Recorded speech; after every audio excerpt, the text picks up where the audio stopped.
So Rolly just came up with their new Seaboard RISE2, and I've had a chance to play around with it for a few weeks now.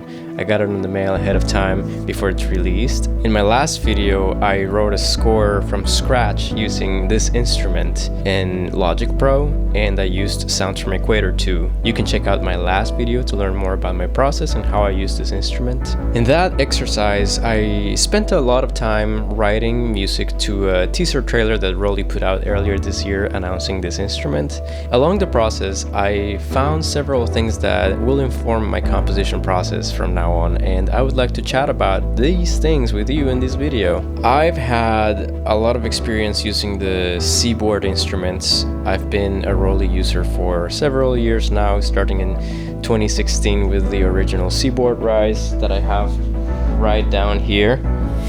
This is the first Seaboard that I got. It's a RISE 25, and it's been pretty much the main instrument that I've had. I also have the Seaboard Block, which is the smaller version, and I have other instruments that Rolly makes, but I'm not going to focus on that today. We're going to focus on the new RISE 2.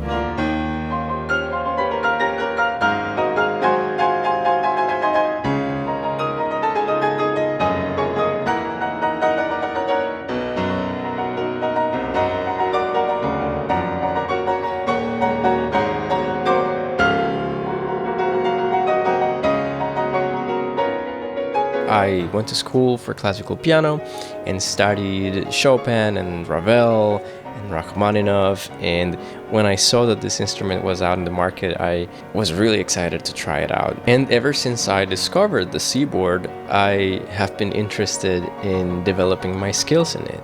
I found out that it's a totally different instrument than the piano, and that started an exploration with this specific type of controller.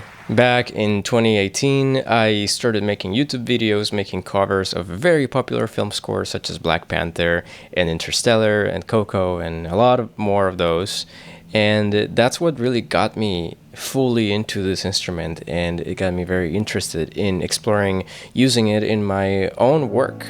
My name is jpdussan, and I am a composer for film and media in New York City.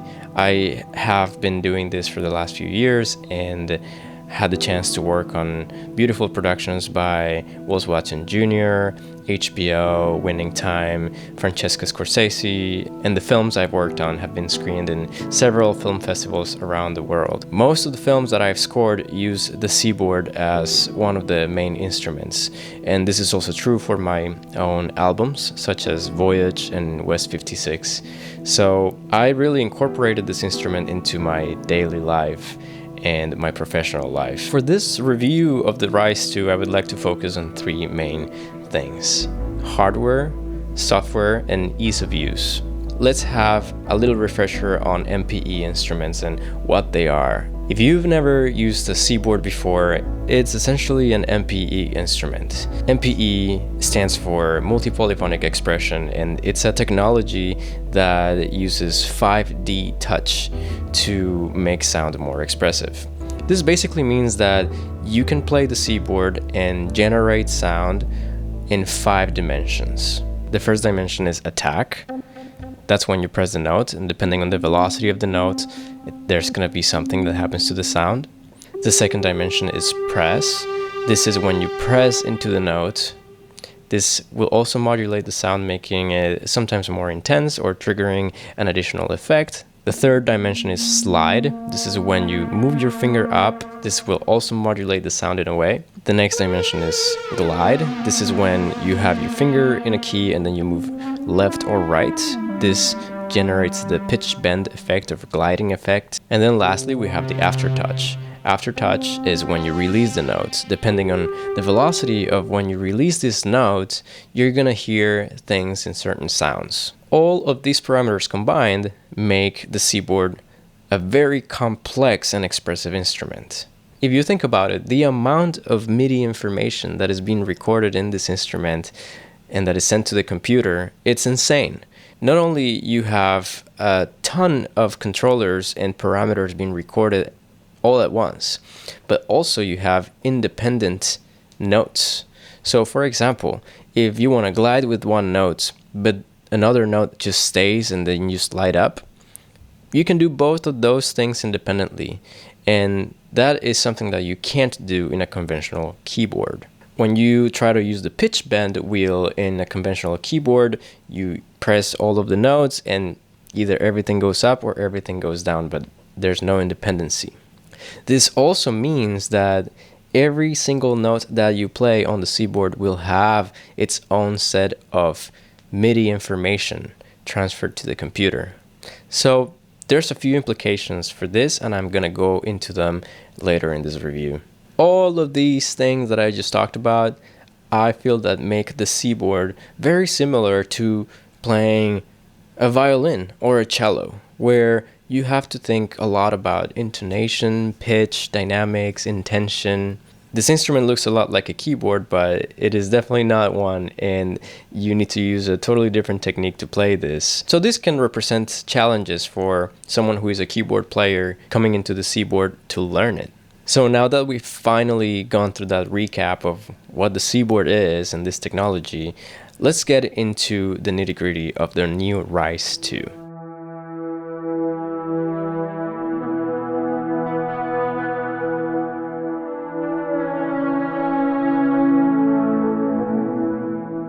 First of all, I would like to talk about the new hardware updates. That's probably my favorite thing of this new instrument. And there's two main updates that I think are worth it.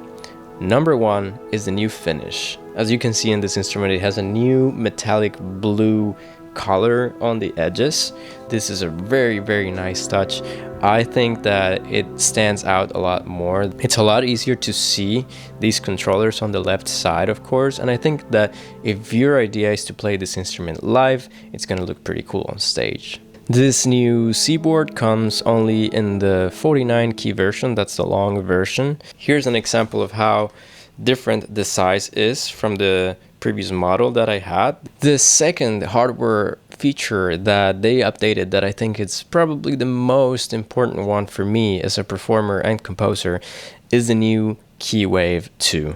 The Keywave is just the key bed of the instrument, this part of it. As you can see, it's made out of silicon and it has little bumps on every key so that you know where you are on the keyboard. Your finger really wants to stay on the key, and you have to do more effort to go in between keys, which I feel like it helps to your accuracy. The original C-board had these white lines on the upper keys that were a very helpful visual aid when you were playing, especially in a dark setting. Now, you don't only see with your eyes where the right pitch is for every note, but you can also feel it with your fingers if you're playing. So this is extremely helpful for when you want to just go ahead and play a note and be perfectly in tune for the first time. This, I feel, that is the thing that saved the most time for me. The third hardware update that I want to talk about is the connections. There was one main thing that they added that I think is really cool. I'm a Mac user, and lately I got a Mac Studio, which has a lot of USB-C ports. They have finally converted the MIDI output of the C-board to an USB-C cable, which is really helpful, especially when I want to connect it to my laptop directly or to my Mac Studio directly. It eliminates the need for dongles. Additional to this, they added a new MIDI output that has a dongle that connects to a conventional MIDI cable. And this is a big improvement in case you want to use this C-board as a part of a larger live setup, or maybe in a studio where you have a ton of keyboards and you want to connect them through MIDI. They've also kept the sustain pedal exactly the same on the left side right here. My favorite connection of the C-board is the Bluetooth MIDI capabilities. I don't need any cables to play it. I can just connect it via Bluetooth to my computer and all the MIDI gets sent in real time. And that, I think, is really fucking cool. The rest of the C-board pretty much looks the same visually. On the left side, we have the control panel that has on the top patch switch button. Then there's 3 faders that each one of them control the different expression or dimensions of touch. They control the glide value, the slide value, and the press value. This pretty much means that you can customize how sensitive you want your keyboard to be in any given dimension. Then we have an XY pad below that. This is one of my favorite tools to play with in the keyboard because it can drastically modify the sound depending on where I place my finger on the pad. There's also the macros that are combinations of effects and modulations that are assigned to different places of the XY pad. And we have an octave switcher and the power button. Now let's talk about the software updates for the keyboard RISE2. The RISE2 comes with Equator 2. Equator 2 is an MPE virtual sound engine, or a plugin that you can use in your DAW to control and have sounds for the keyboard RISE. It also comes with the dashboard where you can edit different values of the sensitivity of the instrument or the type of setting that you want to play your instrument in. This hasn't really changed from the previous model of the keyboard. They both come with a version of Equator. In Equator 2, you'll have a bunch of sounds that come factory made, but there's also sound packs that Rolly puts out every month that vary between different sound categories and genres. My favorite sound packs are obviously the ones that are good for film scoring. They have a few of them like orchestral ensembles, contemporary cinematic, stargaze synthwave. I have personally had the chance to do the performance videos that they put out when they release these sound packs, and if you want to check that out, just go to Rolly's YouTube channel and you'll find them there. There haven't really been any major updates on the Equator software, but the key features of the plugin that I find the most useful are the ability to import my own samples and wavetables, to create my own custom presets. The level of complexity that you can have in the sound is crazy.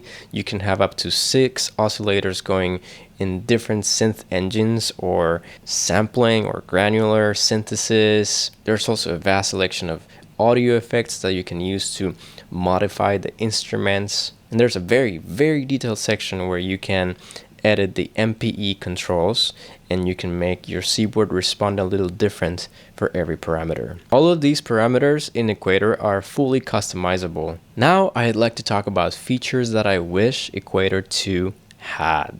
One of the main issues that I have when I use the keyboard in my scoring process and in general is that when I record music in it and I need to go ahead and edit something afterwards, I go to my Logic piano roll and I open the automation and it's a mess because every single note that I play has a set of MIDI channels attached to it. And all that CC MIDI data automation is recorded into that. I spend a lot of time sometimes editing these parameters. When I don't have time to do it in the box, I try to learn the performance on the instrument as good as possible and record it several times. But sometimes there are, let's say that I recorded a phrase for 4 measures and the last note was not perfectly in tune, or maybe there was a note in the middle that was not perfectly in tune. Going back and editing that can be a pain in the butt. So I would love if Equator 2 had a tab where there was a piano roll editor specifically for MPE editing, where it was easier and more efficient to edit the information that is being recorded. I wish that Equator had a little bit of a better CPU usage. Sometimes when I have multiple instances of Equator in the same project, I see CPU spikes. This is a bigger issue in my MacBook Pro more than my Mac Studio for obvious reasons, but at the same time I wish that it had a better CPU handling. I think there's a few solutions to make it better, like for example turning off the animations, but at the same time I don't see a lot of difference. Finally, I see Equator being in a mobile version, or at least an app for my iPad, where I can tweak the sounds and the knobs and everything with my own fingers as I'm playing.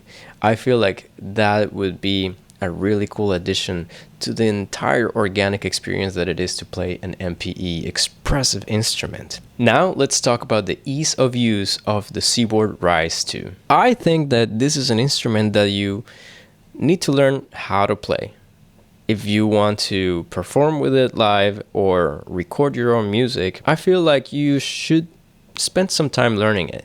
Even if you're a keyboard player, there are things with this instrument that work very differently to our technique as pianists. Remember that you'll probably have to think about intonation and pitch and a lot of different things that not only happen in one finger but in multiple fingers. If you're playing a chord, you gotta make sure that every single note of that chord is in tune. Now playing a chord in two hands, you gotta make sure that every single note is in tune. That represents a challenge to learning this instrument, and I think it's a very fun one because at the end of the day, it makes your playing be way more expressive. That said, I think that there's also a lot of sounds in Equator that don't necessarily require you to play this instrument perfectly. There are arpeggiated sounds, there are sequences, there are all kinds of things that you can use in Equator that don't require a lot of skill, and that is something that you can keep developing over time. I've been playing this instrument for several years, so I can say that my skills are pretty developed, but I remember when I first got it and I started playing it, nothing sounded right. The RISE2 is also an instrument that you can plug and play very easily.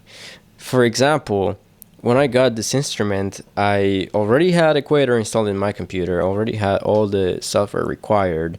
I just had to plug it in and start playing it. So if you already own a Seaboard, upgrading to this will be very simple and you're not going to have to install anything new.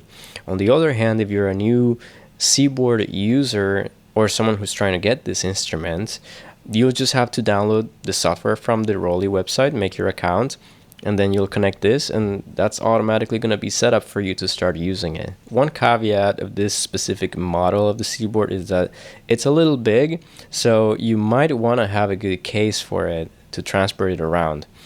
It's a lot bigger than the other model of the Seaboard and a lot heavier too, so you want to be careful with it. I will personally keep it in my studio and don't move it around a lot. It can take a little bit of time to get used to editing all the MIDI information that this instrument records on the computer. With the RISE2, I saw a very clear time saving when it came to scoring the film for Rolly. This is because this instrument had a much better key wave than the previous one, and it has these frets that automatically help me perform the phrases that I try to record perfectly on the first or second try. With this instrument, I saved a lot of time scoring just because of that one feature.